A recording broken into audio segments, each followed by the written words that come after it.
আসসালামু আলাইকুম। আজকে আপনাদের মাঝে আপনারা দেখতে পাচ্ছেন এটা হচ্ছে এসএসএম মেশিনের সফট ওয়েন্ডিং এর এসএসএম মেশিনের কার্ড। এটা হচ্ছে একটা ইলেকট্রনিক্স কার্ড। তো দেখতে পাচ্ছেন এটার উপরে কিন্তু একটা ডিজাইন দেওয়া আছে। তো এখানে যদি ডিজাইনটা একটু ভালো করে দেখেন, এখানে লেখা আছে মেইন ড্রাইভ। এটা হচ্ছে একটা মোটর, মেইন ড্রাইভ মোটর। এখানে আবার লেখা আছে দেখতে পাচ্ছেন লুব্রিফিকেশন মোটর, আর হচ্ছে টেনশন পজিশন দেওয়া আছে। এখানে আবার টেনশন মোটরও আছে। তো এপাশে যদি আমরা দেখি, এখানে দেখতে পাচ্ছেন হচ্ছে এখানে একটা সার্ভো মোটর আছে। দেখেন এই যে সার্ভো মোটর, এটা হচ্ছে আপনার communication line RTP RTN V GND communication line. আর এটা হচ্ছে দেখতে পাচ্ছেন এটা একটা কমিউনিকেশন লাইন। তো এখানে কিন্তু বিভিন্ন সিগন্যালের বিভিন্ন ভোল্টেজ টার্মিনালে পোর্টে কোথায় কত থাকবে সেটা কিন্তু এখানে ডিজাইনে লেখা আছে, এবং ডিজাইন জ্যাকগুলো কিন্তু এখানে যে যে কোড দিয়ে নাম্বারিং দিয়ে বোঝানো হয়েছে। তো এখানে কিন্তু পাওয়ার লাইনও দেওয়া আছে, যেমন সাপ্লাই ডিসি 24 ভোল্ট, এবং এখানে দেওয়া আছে এসি হচ্ছে 3 ফেজ 48 ভোল্ট। হ্যাঁ, এখানে হচ্ছে। তো এটা যদি আমি একটু তুলি তো আপনাদের দেখেন সার্কিটটা হচ্ছে এটা।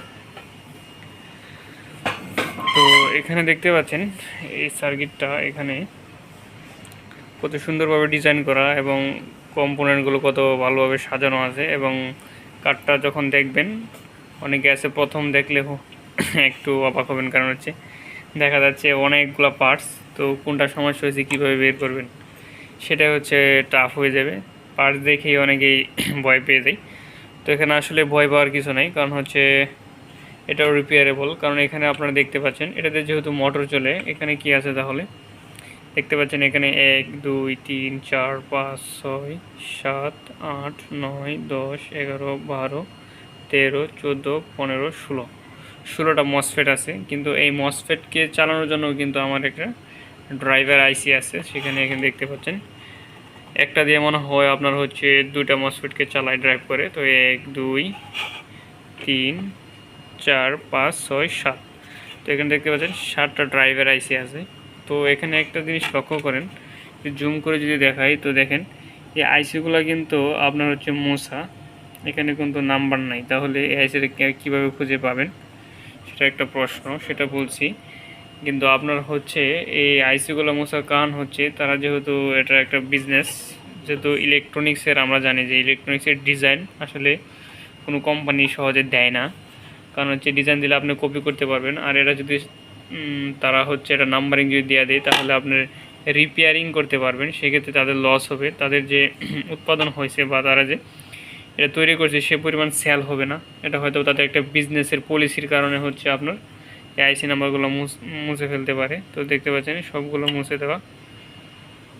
তো এখানে তো দেখতে পাচ্ছেন এটা হলো ড্রাইভার আইসি, এই মসফেটগুলোকে চালায়। কিন্তু এই মসফেটগুলো এই ড্রাইভার আইসিগুলোকে নিয়ন্ত্রণ করার মতো এখানে বেশ কিছু দেখতে পাচ্ছেন আইসি আছে। তো এখানে দেখতে পাচ্ছেন আপনার ভোল্টেজ রেগুলেটর আইসি আছে 24 ভোল্ট, 5 ভোল্ট, এবং হচ্ছে দেখতে পাচ্ছি 12 ভোল্ট। তো এখানে বেশ কিছু সংখ্যক হচ্ছে আপনারা দেখতে পাচ্ছেন আইসি রয়েছে। তো এখানে এই কার্ডে আমরা আসলে কি কি সমস্যা পাই, এখানে হচ্ছে আপনার এই এসএসএম মেশিনের কার্ডগুলোতে মূলত হচ্ছে আপনার দেখা গেছে যে কম্পিটিশন পাওয়ার ডাউন এবং কমিউনিকেশন ইরর, এবং দেখা গেছে এক একটা মোটর চলে না, বা দুইটা চলে একটা চলে না, এরকম হয়। অনেক সময় বিভিন্ন ফল্টের মুখোমুখি হয়। তো তখন সেক্ষেত্রে আমাদের কি করণীয়? তো আমরা যারা এটা হচ্ছে আমরা যারা এসএম মেশিনে কাজ করি তাদের মূলত এটা কাজ না, যারা হচ্ছে ইলেকট্রনিক্সে থাকে বা ল্যাবে থাকে তাদের কাছে মূলত এই কার্ডটা যায়, তারা মূলত এটা রিপেয়ারিং করে থাকে। তো আজকে হচ্ছে আপনি দেখতে পাচ্ছেন এই কার্ডটা পুরোটা আপনাকে দেখাচ্ছি। এখানে হচ্ছে আপনার এই গেটওয়ে আইসি সম্পর্কে আলোচনা করলাম, এবং এখানে কী কী আছে সেগুলো বিষয় নিয়ে আলোচনা করলাম। এবং এটার হচ্ছে আপনার রিপেয়ারিং ভিডিও বা কমিউনিকেশন ইরর বা যে কোনো ফল্ট আসলে কিভাবে সমাধান করবেন সেটার আমি একটা ভিডিও তৈরি করব। যেহেতু আজকে ভিডিওটা অনেক দীর্ঘ হয়ে যাচ্ছে, সে কারণে আমি আজকে ভিডিওতে সমস্যার ভিডিওগুলো তৈরি করছি না। আপনারা যদি এই ভিডিওগুলো দেখেন তাহলে আমি অবশ্যই হচ্ছে প্রত্যেকটা ফল্টের জন্য একটা ভিডিও বানাবো, যাতে আপনাদের সুবিধা হয়, যাতে আপনারা কাজ করতে পারেন।